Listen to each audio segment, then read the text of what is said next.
De la lutte pour la démocratie en Côte d'Ivoire, Laurent Gbagbo et son compagnon, Sangaré Aboudraman, ne cessaient de répéter en privé et à leur entourage qu'ils se sont répartis les sacrifices à endurer pour leur pays. Le premier, secrétaire général du parti, était le prisonnier politique désigné. Le second, numéro 2 du FPI, directeur de la publication du groupe Le Nouvel Horizon, éditeur de l'hebdomadaire Le Nouvel Horizon et du quotidien La Voix, était le désigné naturel à la prison pour la liberté des médias.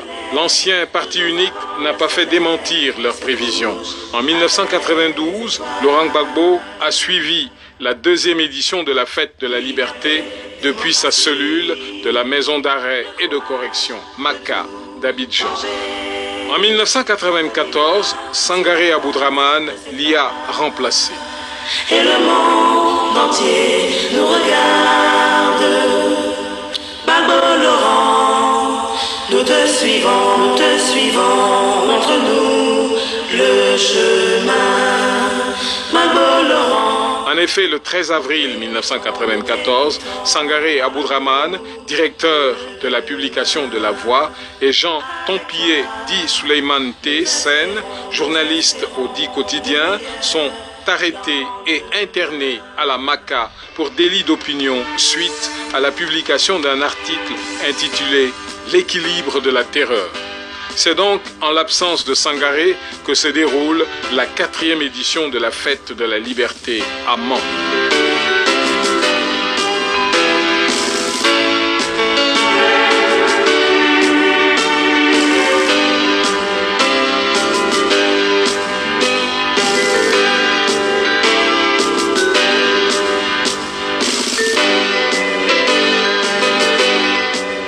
Dans la capitale des 18 montagnes, la fête est précédée de la deuxième convention ordinaire du FPI. Sur ce moment de réflexion et de réengagement de toutes les instances du parti, plane l'ombre de Sangaré, l'homme qui a réorganisé le FPI après le coup de massue du 18 février 1992. Ceci expliquant cela, la convention du FPI débouche sur un défilé monstre et coloré à travers les rues de Mans avec des slogans réclamant la libération sans condition du numéro 2 du parti.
Le président Laurent Gbagbo le disait lui-même, un autre moi-même, mon frère jumeau, c'est une partie de moi-même.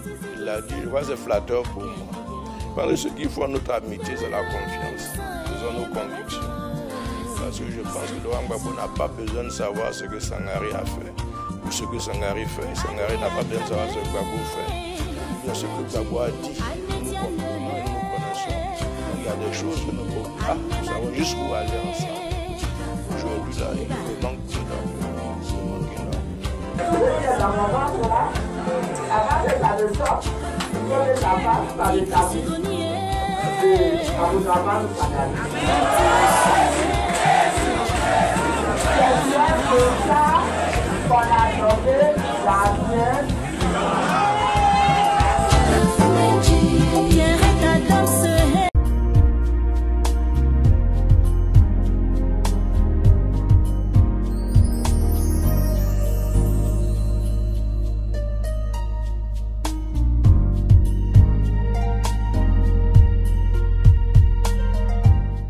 Voici le mal qui a emporté Aboudraman Sangaré, récit de ces dernières heures. Aboudraman Sangaré est décédé des suites d'un cancer de la prostate. C'est ce que révèlent certains de ses proches qui dévoilent les dernières heures de cet homme politique qui marque la vie politique de la Côte d'Ivoire, depuis 30 ans. Samedi 3 novembre 2018, il est midi. Au domicile abidjanais d'Aboudraman Sangaré, à Cocody Riviera, c'est la consternation. Responsables du Front populaire ivoirien, FPI, parents, amis et connaissances contiennent difficilement leur douleur. Cet ancien ministre des Affaires étrangères, membre fondateur du FPI et compagnon de longue date de Laurent Gbagbo, vient de tirer sa révérence et l'heure est aux interrogations de bonnes sources. Aboudraman Sangaré, 72 ans, un âne de moins que Laurent Gbagbo, son immanquable mentor, a commencé à éprouver de violents maux, il y a 2 semaines, liés à sa prostate. Sa dernière sortie publique remonte au 18 octobre 2018. Il fustigeait les conditions d'organisation des élections locales. Le président par intérim du FPI, branche des Gbagbo-Ouriens, avait été conduit à la clinique Hôtel-Dieu d'Abidjan, où il avait subi une première opération chirurgicale. Quel drame! Dans la nuit de vendredi à samedi, son état de santé s'est dégradé, nécessitant un transfèrement dans une autre clinique, en l'occurrence la polyclinique Farah. C'est là qu'il a rendu l'âme. Dès qu'elle a appris la nouvelle, Simone Yves Gbagbo, épouse de Laurent Gbagbo et compagnonne de lutte du « gardien du temple », comme on l'appelait, a accouru à la clinique. La plupart des dirigeants de la branche du FPI dirigée par Sangaré, en déplacement à l'intérieur du pays, pour une cérémonie politique, ont alors dépêché des proches, au sein de la clinique, pour vérifier l'information. Mon ami de tous les jours, Aboudraman Sangaré s'en est allé. Quel drame! C'est simplement exclamé Simone Gbagbo. On a eu la mobilisation. Pour la Côte d'Ivoire, on n'a jamais se reposé. On a toujours travaillé. Et le travail est en train de payer. La première dame vous salue. Assoadou vous salue. Diakwasi vous salue. Dieu vous salue. Les gens sortis vous saluent. On n'est pas encore content. Ceux qui ont défendu la République sont encore en prison. Ils ont reçu les ordres, ils ont exécuté pour défendre la République. On ne peut pas libérer ceux qui ont donné les ordres pour défendre la République, pas pour tuer comme ils ont fait, pour défendre la République. Donc on se battra pour qu'ils sortent.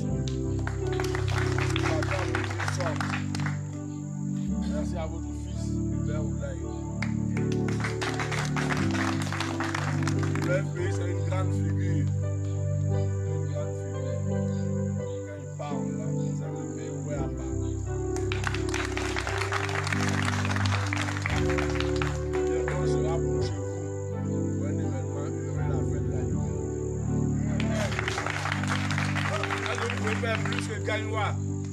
Profitez de votre présence pour vous annoncer le décès du camarade Sangaré Aboudraman, qui était président par intérim du groupe c'est ce matin.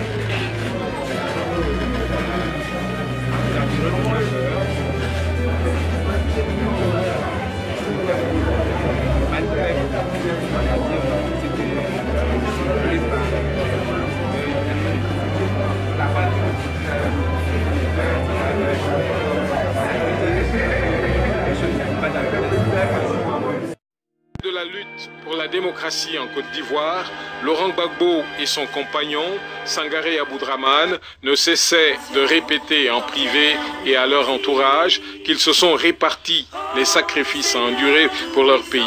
Le premier, secrétaire général du parti, était le prisonnier politique désigné. Le second, numéro 2 du FPI, directeur de la publication du groupe Le Nouvel Horizon, éditeur de l'hebdomadaire Le Nouvel Horizon et du quotidien La Voix, était le désigné naturel à la prison pour la liberté des médias. L'ancien parti unique n'a pas fait démentir leurs prévisions. En 1992, Laurent Gbagbo a suivi la deuxième édition de la Fête de la Liberté depuis sa cellule de la maison d'arrêt et de correction Maka d'Abidjan. En 1994, Sangaré Aboudraman l'y a remplacé. Et le monde entier nous regarde. Gbagbo Laurent, nous te suivons, montre-nous le chemin. Gbagbo Laurent. En effet, le 13 avril 1994, Sangaré Aboudraman, directeur de la publication de La Voix, et Jean Tompier, dit Souleymane T. Sen, journaliste au dit quotidien, sont arrêtés et internés à la Maka pour délit d'opinion suite à la publication d'un article intitulé « L'équilibre de la terreur ». C'est donc en l'absence de Sangaré que se déroule la 4e édition de la Fête de la Liberté à Mans.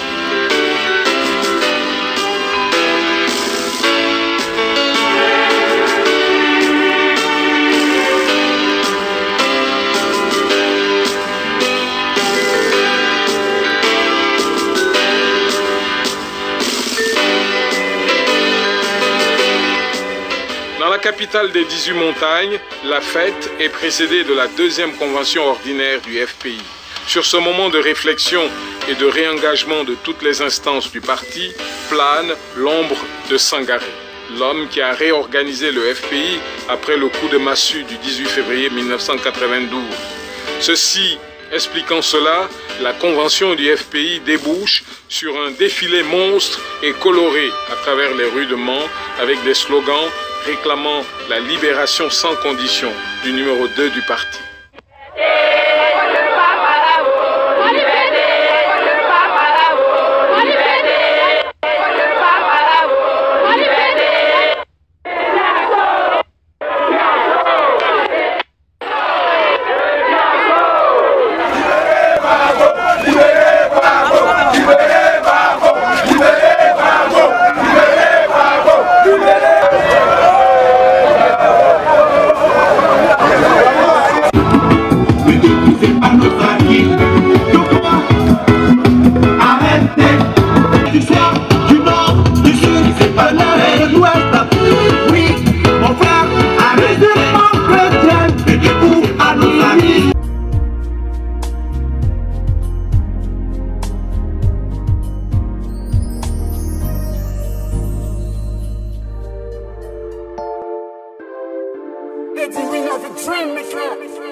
Hommage à toi, Papa Aboudraman Sangaré.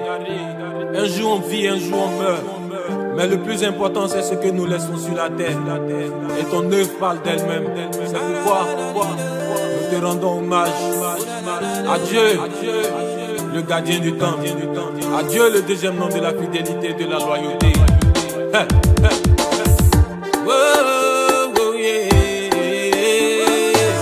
La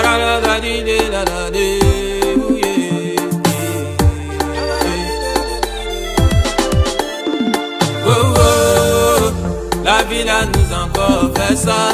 Oh, oh. La ville a nous a fait un coup bas. Oh, oh. La ville a nous encore fait ça. Oh, oh. La ville a nous a fait un coup bas. Ouais. Papa Aboudraman Sangaré, ouais. C'est vrai que la vie ne vaut vraiment rien. Maman Odette Soye, sois fortifiée. Un homme naît, il grandit, il mène sa vie et puis il s'en va. Mais le plus important, c'est ce que nous laissons sur la terre. Tu as mené le combat de la liberté et la démocratie. Aujourd'hui tu t'en vas en laissant les tiens en cours de route. Sur ce chemin très noir, tu nous as laissés dans le désarroi. Et on ne fait que te pleurer, toute la Côte d'Ivoire était consolable. Papa Aboudraman Sangaré, ouais. C'est vrai que la vie ne vaut vraiment rien. Oh, oh. La vie là nous a encore fait ça. Oh, oh. La vie là nous a fait un coup bas. Oh, oh. La vie là nous a encore fait ça. Oh, oh. La vie là nous a fait un coup bas, ouais. Michel Bago, Sio Yirmi Atia. Yako, Côte d'Ivoire, oh, Yako, Yako, famille Yako, Ingatelo et Yako, Maman Odette Obrignon, Maman Simone et Babo, Papa Koudou Laurent Babo, c'est chez Vola,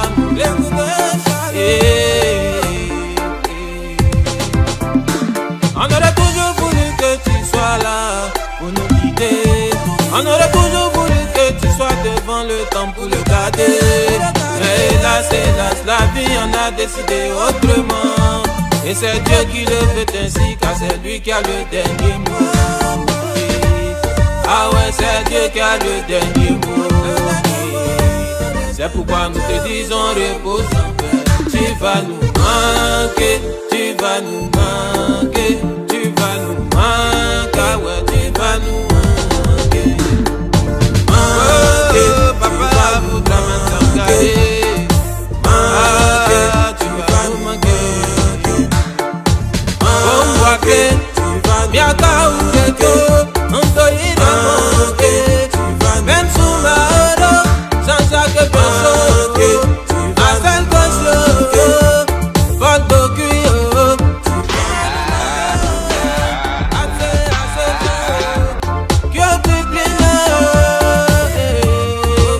vous allez vraiment nous manquer. Une pensée à l'endroit des autres fils de la Côte d'Ivoire. Jean-Jacques Moulot, Ouattara Abdoulaye, Akotobi, Diabaté Raciné, reposez en paix.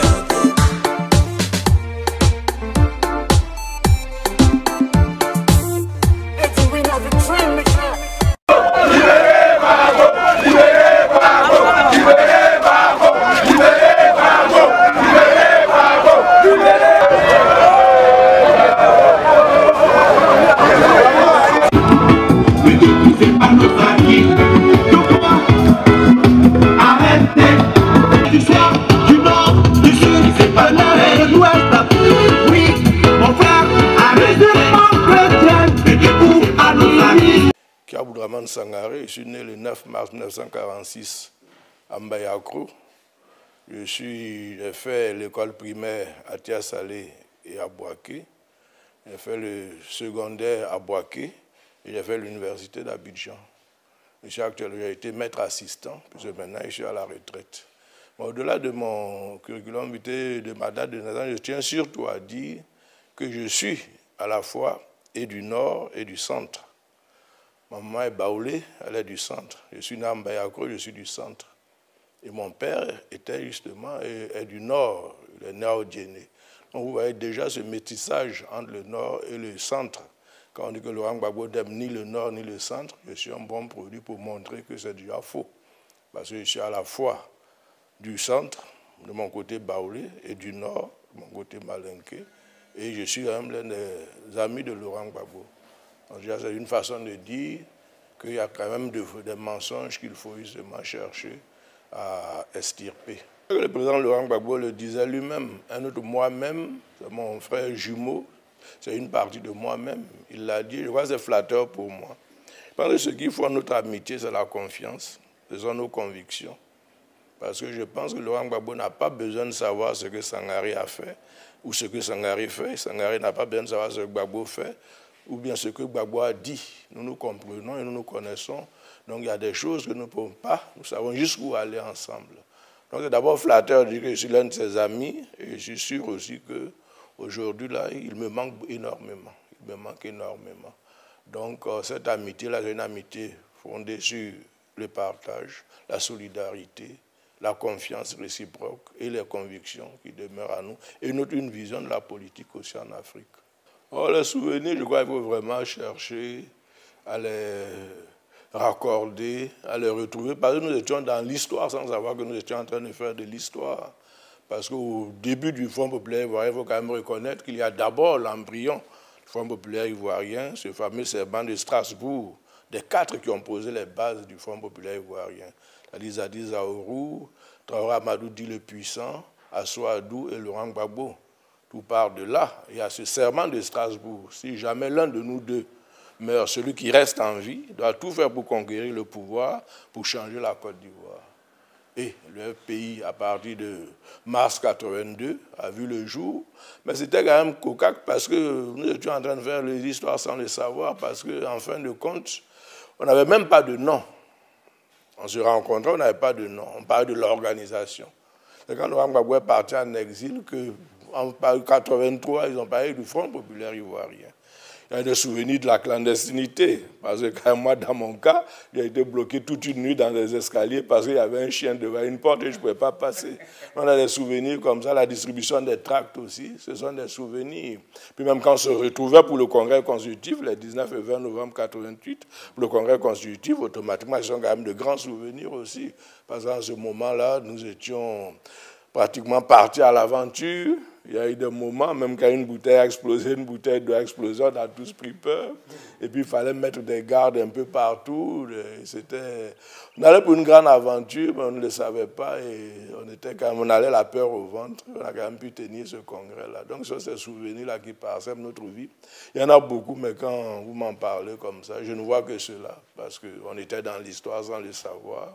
Et c'est aujourd'hui maintenant que l'histoire est en train de nous rattraper. C'était le parti unique. C'est le parti unique. Ouais, on dit le Front populaire ivoirien. C'est-à-dire que nous n'avions pas de personnalité. Il n'y avait pas de véritable. On y a un front, une vaste ouverture. Et là, peut-être que vous viendra la question, c'est que Laurent Gbagbo, bien sûr, il est socialiste, de par son père, qui était socialiste, et de par ses convictions. Mais il est pragmatique d'abord. C'est-à-dire que pour lui, ce n'est pas l'idéologie en tant que telle. Il n'a d'ailleurs pas de parrain politique. Il a des parrains littéraires.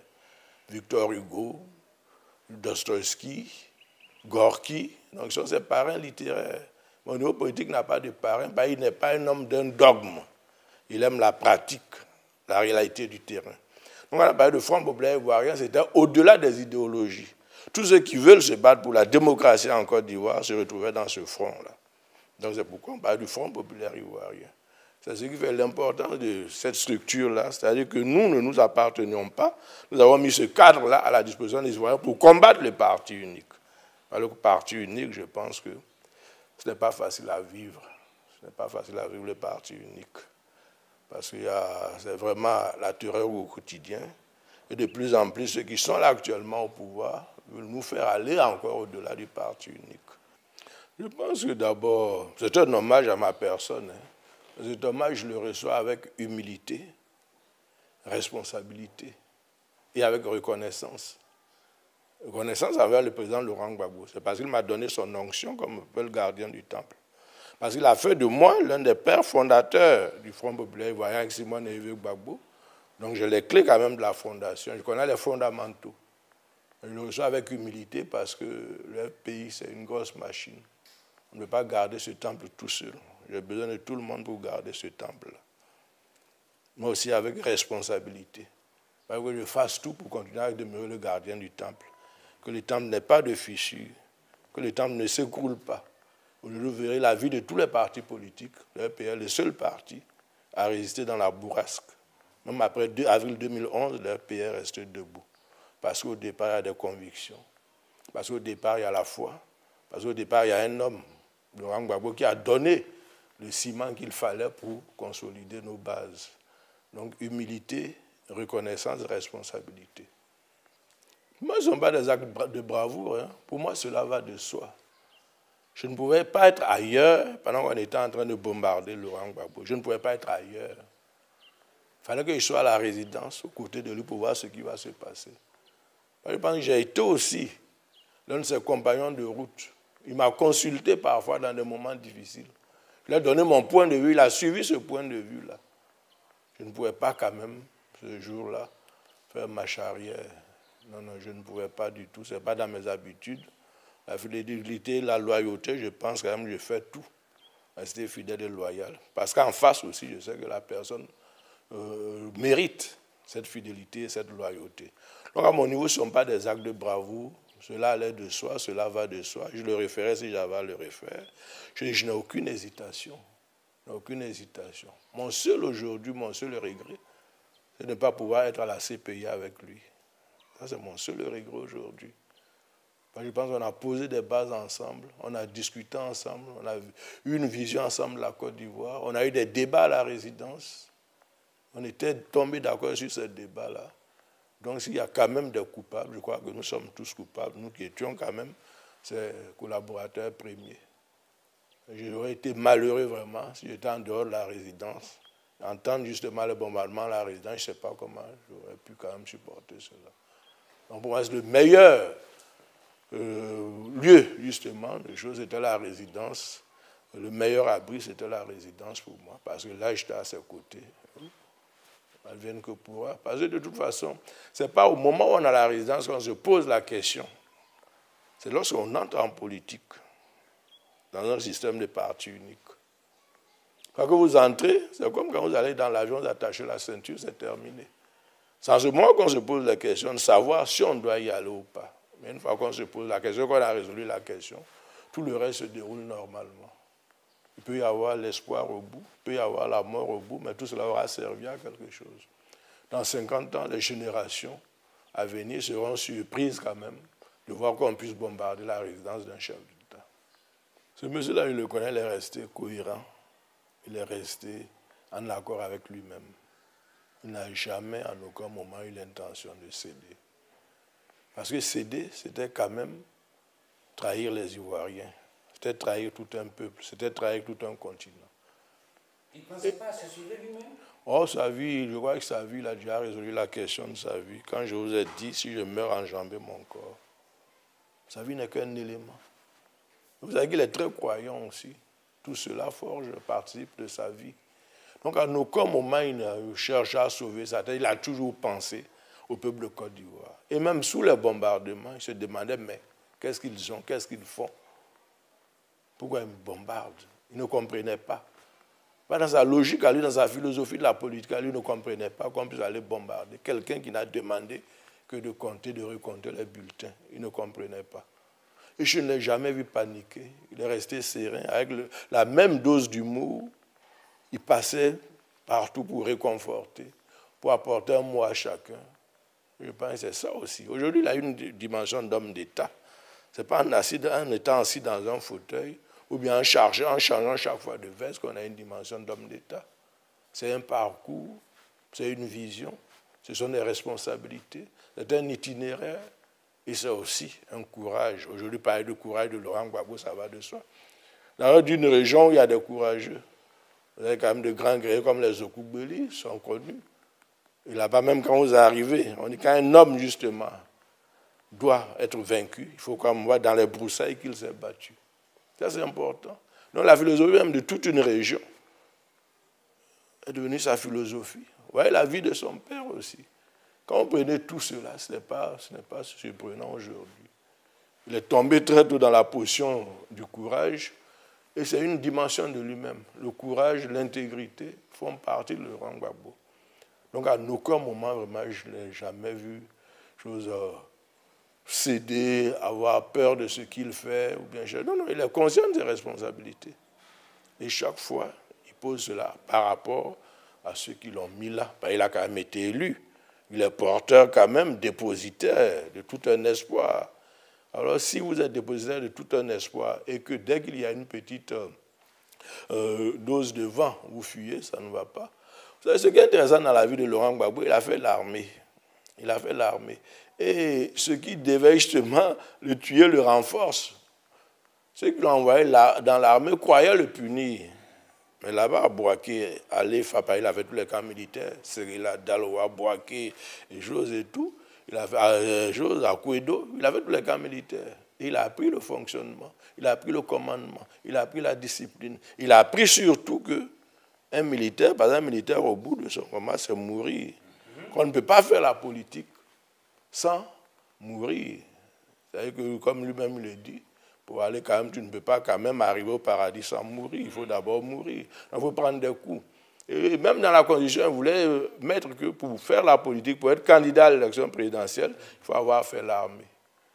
Mais il a dit, bon, encore avec les résistances dont vous parlez, les gens allaient dire qu'ils cherchent à chose. Mais l'armée l'a beaucoup aidé.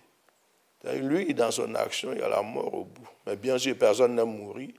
Il doit se battre pour ne pas en arriver là. Donc, c'est pourquoi il est resté serein, tranquille. C'est pourquoi, quand vous avez vu une chose, lorsqu'il est à la CPI, il y a eu cette même sérénité. Quand vous êtes convaincu de ce que vous faites, quand vous êtes juste avec vous-même, quand vous n'avez pas triché, quand vous êtes humain, quand vous acceptez de partager, quand vous ne faites pas quand même des coups bas aux uns aux autres.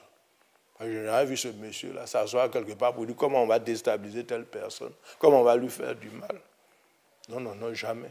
Jamais, ça ne lui ressemble pas ça. Donc, c'est tout cela qui forme le personnage, qui forge un caractère. Donc, ce n'est pas quelque chose de nouveau, ça fait partie de lui. Ça fait partie de lui. Et c'est pourquoi aussi, quand on le voit comme ça, forcément on le combat, parce que ou vous l'admirez, ou bien il devient vraiment un repoussoir pour vous. Parce que quand vous regardez, vous avez mauvaise conscience en le regardant. Ça, je ne vous dirai pas le nom, mais un chef d'État lui a bien dit. M. Gbagbo, je vous admire, mais je ne peux pas faire comme vous, parce que je suis trop compromis. Alors ceux qui sont compromis, ou ils lui en veulent et le combattent, ou bien certains qui connaissent son combat, mais ils ne peuvent pas s'engager, parce qu'ils sont trop compromis, mais ils l'admirent tout de même. Et tout cela qui fait qu'il pose problème aujourd'hui en Afrique. C'est un mauvais exemple. Son exemple peut faire une chose, peut contaminer les autres. Comme un Africain peut oser se battre pour l'indépendance de l'Afrique. Comme un Africain peut oser parler du franc CFA aujourd'hui, parler d'une monnaie africaine. Comme on peut avoir une diplomatie où on n'est pas lié justement par ceux qui vous ont colonisé, ou parler d'ouverture, de choses, d'élargissement de la carte diplomatique. C'est un langage qui n'est pas fait pour un chef d'État nègre. Le nègre, c'est la chicotte. C'est tout. Le nègre, c'est la chicotte. Et le nègre qui refuse d'être chicoté, on prend même vos frères nègres pour vous chicoter. Donc, c'est malheureux.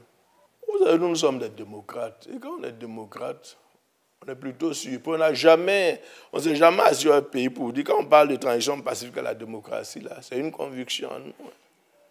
Les armes, tout ça, là, non, non, non. Et on ne regrette pas ce choix-là. On ne peut pas comprendre que des gens qui veulent prendre le pouvoir puissent quand même user de tous ces maléfices-là. On ne peut pas le concevoir. C'est pourquoi vous avez le pouvoir, mais vous n'avez pas la légitimité. Vous avez à la fois la légalité et la légitimité. Ils n'ont même pas la légalité. Quand on n'a pas la légalité, on ne peut même pas avoir la légitimité. Donc à ce niveau-là, le 11 avril, là, on se demandait vraiment, c'est pourquoi je vous dis, qu'est-ce qu'ils ont? Pourquoi ils agissent comme ça? Laurent Gbagbo n'a pas toujours compris pourquoi on le pilonnait. Il n'a pas compris cela. Il est juste qu'il est resté sans, parce qu'il ne peut pas comprendre que quelqu'un qui dit gagner les élections refuse qu'on recompte les voix. Il ne peut pas comprendre que ceux qui nous ont enseigné la démocratie, qui nous ont parlé des valeurs démocratiques, de liberté, des choses, qu'aujourd'hui, là, ce soit ceux-là qui soient dans le faux et cherchent même à tenter ça à sa vie. Alors donc, quand on s'est battu comme ça, à un moment donné, ça fait pitié d'abord, ça fait pitié. Donc, il avait pitié d'eux. Il avait pitié d'eux. Et je crois que c'est tout cela qui fait sa force aussi. Pour le pays que je connais là, je ne me pose même pas la question. Le pays ne peut pas tourner la page de Laurent Gbagbo. Le pays pouvait tourner la page de Laurent Gbagbo, ça n'avait pas été ainsi. Et peut-être justement si Laurent Gbagbo avait démissionné, s'il avait quitté le pouvoir sous la pression, peut-être que le pays aurait dit, ah non, ce n'est pas ce chef-là qu'on voulait avoir, ce n'est pas ce chef auquel on pensait. La façon même dont il est parti là, rend le pays encore plus responsable justement de ce qui s'est passé. Donc pour le pays que je pense connaître, je peux me tromper, pour le pays que je pense connaître, on ne peut pas passer l'hypothèque Laurent Gbagbo. Tous ceux qui voudront emprunter cette voie-là trouveront nos bases sur leur chemin. Et la base du FPI, je pense que je la connais. Mais c'est un parcours, c'est un itinéraire, ce sont des convictions. C'est une fois dans le combat, c'est le courage, c'est l'intégrité, c'est l'humilité. C'est toutes ces valeurs-là. Toutes ces valeurs. Donc ça, c'est quand même important à comprendre. Et c'est ce que j'ai dit au FPI. Le FPI peut vous habiller d'un certain manteau à un moment donné. Mais si ce manteau-là, ils sont nos valeurs. Et vous cessez de porter ces valeurs-là, vous perdez le manteau que vous avez. Et Laurent Gbagbo, jusqu'ici, ne perd pas ce manteau-là, parce que justement, il est resté fidèle aux valeurs qu'il nous a même enseignées, qu'il a lui-même enseignées. Parce qu'il avait tourné le dos aux valeurs qu'il nous a données. Ça aurait été dramatique. C'est tout cela qui l'attachement à un homme, c'est ça. Et aussi, il y a un certain charisme qu'il a. Ça, c'est peut-être pratiquement un effet magique. On a quelque chose, un don de plus que les autres. C'est une attraction. On ne peut pas. Entre le peuple de Côte d'Ivoire et lui. Entre le peuple de Côte d'Ivoire et lui. Il sent le peuple et le peuple le sent. Et ça, on ne peut pas ajouter, on ne peut pas retrancher à ça. Vous passerez ensemble, le peuple va justement identifier Laurent Gbagbo. Mais ça aussi, ce n'est pas par hasard. Il m'a dit, on ne vient pas en politique par hasard, on n'est pas président de la République par hasard. Il faut un cheminement. Il faut un cheminement. Il y a une initiation. Et justement, il a reçu cette initiation-là. Il a pris des coups, il a souffert.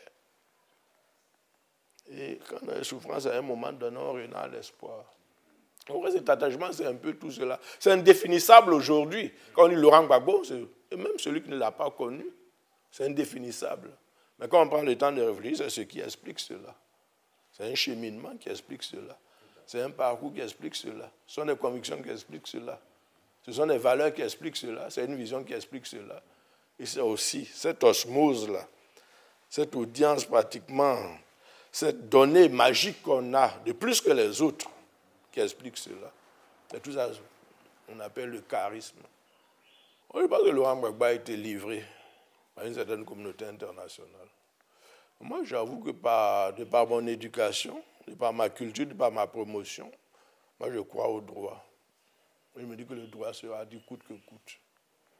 Le droit sera dit, parce que déjà, quand on a eu à ajourner les preuves, le droit a été dit. Le droit a été dit, maintenant, c'est la politique qui fait sa part. Or, quand on dit justement, quand la politique entre dans la porte du prétoire, le droit sort par la fenêtre. Je pense que quand même, il y a des juges de grande intégrité, parce qu'ils sauront dire non à l'homme politique pour le libérer, parce qu'en droit, le doute profite à l'accusé. Le doute profite à l'accusé. Quand on dit qu'il n'y a pas de preuves contre vous, on ne peut pas vous dire attendez, on va aller chercher d'autres preuves. Puis quand vous attaquez quelqu'un comme Laurent Gbagbo, quand vous l'envoyez à la CPI, les preuves que vous envoyez sont les preuves fondamentales. Ce sont les preuves premières, je dirais. On ne va pas dire encore aller prendre des preuves de choses de deuxième main pour venir maintenant l'accuser. Donc pour moi, le droit a été dit. Mais il sera dit quand même. Très bientôt en juin, il sera dit. Et Laurent Gbagbo sera libre. Il n'a pas sa place à la CPI. La Côte d'Ivoire le réclame, l'Afrique le réclame, le monde entier le réclame. Là, je pense qu'on a déjà fait plus que notre cheminement. Lui, il a 69 ans, moi j'ai 68 ans. Donc à vie, là, je crois qu'on a traversé la vie ensemble. Ce n'est pas maintenant quand même que non. Ça, on ne se pose même pas la question. On ne se pose même pas la question. Je ne vois vraiment pas qu'est-ce qui peut nous séparer. On ne voit pas. Il y a quand même, je l'ai connu en 70, 70, 2014, 44 ans. 44 ans, la vie de quelqu'un. J'ai 68 ans. 68 moins 44, vous voyez ce qui reste. Donc ce n'est pas maintenant que je vais me poser ce genre de questions-là. On ne souhaite pas mourir très tôt, mais au moins en mourant, il faut qu'on laisse quelque chose. C'est ça seulement notre conviction. Laurent Gbagbo laisse déjà quelque chose. Mais je crois que la Côte d'Ivoire a encore besoin de lui pour terminer. Il n'a pas encore fini. Il n'a pas eu le temps de réfléchir sa vision attaqué de part et d'autre, parce que justement il était un visionnaire. C'est un peu comme on dit l'albatros de Baudelaire. Ses ailes de géant l'empêchent de marcher. Ses ailes de géant n'arriveront pas à l'empêcher de marcher. Il marchera quand même. Il marchera, il marchera. Et ça, je pense que j'ai confiance, j'ai espoir. Il n'y a pas de problème. Un peu inconnu. Donc, je m'honore de son amitié et la confiance qu'il place en moi. Je pense qu'il honore aussi cette confiance, beaucoup d'Ivoiriens. Mais parler de Laurent Gbagbo, du côté humaniste, je dirais que c'est quelqu'un d'humain, juste et généreux. Il a été critiqué pour avoir été trop généreux au pouvoir. C'est quand même comique de voir ce monsieur humaniste-là à la Cour pénale internationale. Il est profondément humain. Il a la mémoire des visages, il a la mémoire des paysages, il a la mémoire des noms. Et quand il rend service, il ne veut pas qu'on le sache. Il est compassionnel, il est plein d'empathie, plein de sympathie. Et ce monsieur-là, quand on vit avec lui, ce n'est pas du tout du frauduleux, du chiquet. C'est une nature lui-même, il est comme ça. Ses larmes coulent facilement. C'est le président qui verse publiquement des larmes. Politiquement, c'est surtout sa vision qui me frappe. C'est surtout sa vision qui me frappe. Il a une grande vision politique. Comme en 1990, il dit de la prison à la présidence. C'est une vision. Quand il dit, vous concernant justement, je ne veux pas d'un journal de parti, mais je veux d'un journal d'information. C'est une vision. Parce que les journaux de parti ont disparu. Et notre voix, la voix, sous différentes appellations, le Bolcoche, le Nouvel Horizon, tout cela, continue d'avoir pignon sur rue. Ça, c'est une vision. Et je pense que c'est important pour un homme politique. Et ça m'a frappé en lui, sa vision politique. Et quand on a une vision politique, c'est cette vision qui fait qu'il se bat aujourd'hui pour l'indépendance et la souveraineté de la Côte d'Ivoire. C'est ça aussi la vision. C'est que demain, c'est forcément par les indépendances que l'Afrique pourra s'assumer. Il s'est battu pour une monnaie africaine, aujourd'hui on en parle. C'est ça aussi qui fait la vision. Je pense qu'il a une certaine prophétie en politique et il a quand même une vision prophétique. Je pense tout simplement parce que Laurent Gbagbo est un intrus dans leur monde. Lui, il a dit, je suis victime d'une faute congénitale. On ne comptait pas sur moi. On ne m'a pas mis dans les ordinateurs. Quand on a tiré, c'est mon visage qui est apparu, comme Lumumba, comme Kwame Nkrumah.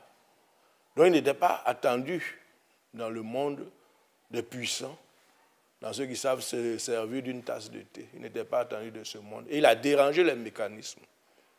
Alors quand vous dérangez quelque chose, vous devez en payer le prix. Il savait bien qu'il allait en payer le prix, qu'il allait continuer d'en payer le prix. Donc ne soyez pas surpris. Et quand je vois la vie de ce monsieur-là, il a été élu en 2000, élu en 2010, élu en 2010. Et jamais il n'a eu une investiture comme il faut, sereine, tranquille. Le maire dit qu'il est venu dans des conditions calamiteuses. Non pas, ce n'est pas les élections qui étaient calamiteuses. On a fait un raccourci bien voulu, bienveillant. Ce n'est pas les élections, mais c'est les conditions dans lesquelles il est arrivé. Quand un président arrive au pouvoir, il ne sait même pas ce qu'il y a dans les caisses de l'État. Quand on lui dit d'aller, il ne peut même pas aller à la présidence pour signer les décrets, il faut qu'il aille chez lui. Quand ceux qui sont dans les rues, ce sont les morts dans les rues, ce sont les jeunes qui se battaient pour lui. Alors forcément, les conditions n'étaient pas faciles. Et quand un chef de parti, M. Ouattara aujourd'hui, demande d'aller prendre le pouvoir dans la rue, le pouvoir est dans la rue, battez-vous pour prendre le pouvoir dans la rue, et qu'il s'adonne à des tueries, on ne peut pas dire qu'on est venu tranquille au pouvoir. Et en 2000, ça a été la même chose. Pratiquement une tare pour lui, et chaque fois il subit cela. Mais je vois qu'il est préparé pour cela. Parce que Laurent Gbagbo, c'est comme le saumon qui remonte les courants contraires. Il a toujours su rebondir. C'est le phénix qui sait toujours renaître de ses cendres. Il a toujours su rebondir.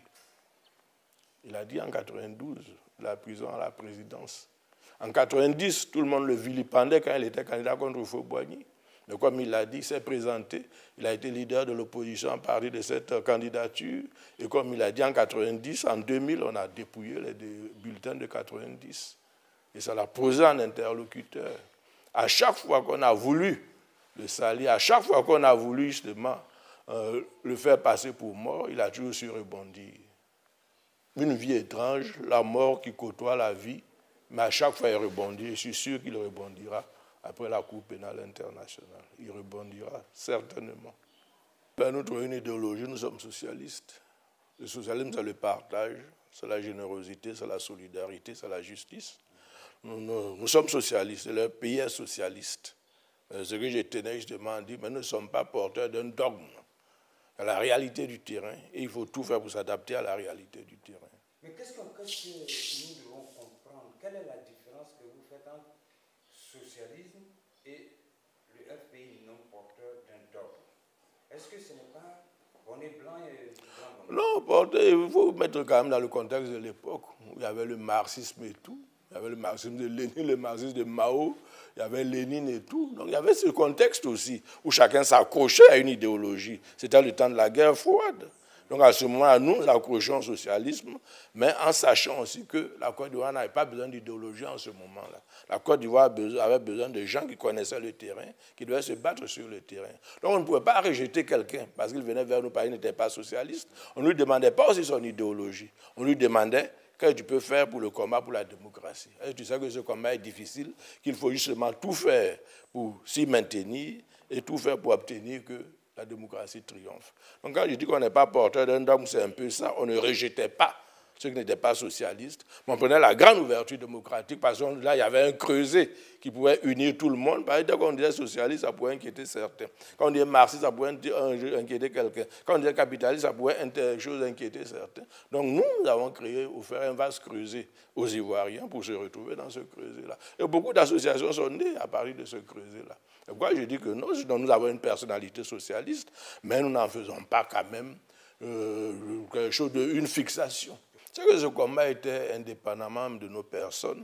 Parce que vous prenez la formule de Laurent Gbagbo, et même depuis le serment de Strasbourg dont je vous ai parlé, si parmi nous, un peut rester en vie, même s'il est seul, il doit tout faire pour conquérir le pouvoir et changer la Côte d'Ivoire. Et Laurent Gbagbo qui dit que si je meurs, enjamber mon corps pour continuer la lutte. Moïse n'est pas entré dans la terre promise. Je ne sais pas si je vais entrer dans la terre promise. Si je n'entre pas, continuer le combat. On vous dit que nos personnalités ne comptaient pas en ce moment-là. Nous avions des convictions. Il fallait justement que ces convictions soient, que ce soit par nous ou sans nous. Et ça, c'est très important dans la lutte du Front populaire ivoirien. Très important à comprendre. Bonjour à toutes et à tous et merci d'être avec nous sur votre site d'information pour vous informer. Son départ brusque ce 3 novembre aura mobilisé et attristé toute la classe politique ivoirienne. Qu'est-ce que vous retenez de l'homme d'Aboudraman Sangaré? C'est ce dont nous parlons dans ce numéro de votre émission Point de vue. Regardez. Guillaume Kouadio, documentaliste. Sangaré Aboudraman, c'est l'image de l'homme politique dont la fidélité peut lui être attribuée. C'est quelqu'un qui est l'image même de la fidélité, de l'attachement à ses idées, à ses convictions, à ses idéologies. Aujourd'hui, toute la classe politique le pleure, c'est vrai, mais si on le pleure quelque part, si toute la classe politique pleure cet homme, ce n'est pas parce qu'il divergeait d'idées avec certains ou il convergeait avec certains, mais c'est la fidélité de l'homme qu'on essaie de saluer en pleurant. C'est une grande perte pour notre classe politique tout entière parce que Sangaré Aboudraman est celui-là même qui est resté tout aux côtés de son mentor, si je peux le dire, son mentor Laurent Gbagbo, depuis les années 71 jusqu'à nos jours. Il est resté là où les vagues étaient houleuses. Lui, il était présent. Il n'a jamais claqué la porte. Il est resté fidèle jusqu'au bout. C'est ce qui incarne un vrai homme, un grand homme. Nous pouvons retenir de cet homme politique un grand homme, un homme à suivre, un homme comme un exemple. Nous, les nouvelles générations qui sommes là, nous ne pouvons que pleurer d'abord, mais nous ne pouvons que tirer des grands exemples de ce grand monsieur. Adieu l'homme politique. Moi, c'est Koulibaly Brahima. Je retiens du président Aboudraman Sangaré des valeurs telles que l'intégrité et surtout la confiance. Quand je regarde un peu son histoire, il a commencé le combat avec Laurent Gbagbo.